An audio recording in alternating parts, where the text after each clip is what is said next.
Regularly hearing people trying to get their head around performance support.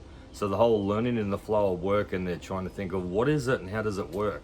So I thought I'd just do a short video to explain learning in the flow of work, or a web application and how that might work, the difference between learning. So a learning resource would be something where I need to sit down, I need to learn it, I need to know, remember and retain that information, internalize it and apply that. Performance support app and being used in the flow of work would be something more suitable to where it's like, okay, I know the principles, or I've learned or understand and apply the principles, but I don't know the actual details.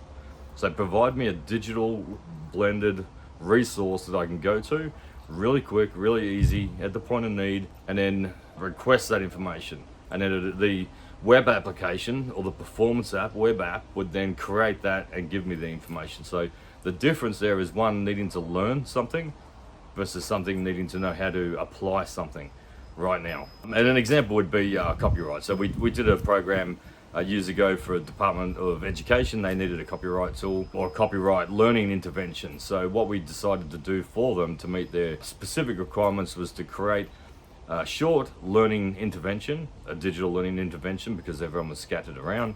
And that was to learn the principles of copyright.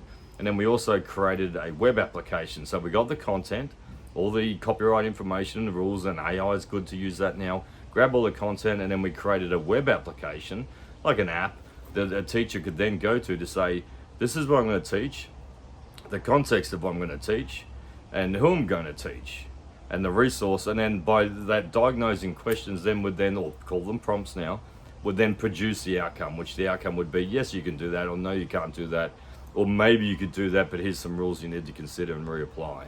So that would be an example of a performance support tool with a little front-end learning intervention. So one's learning the principles, the other one's putting into practice at the time of need in the moment of the workflow.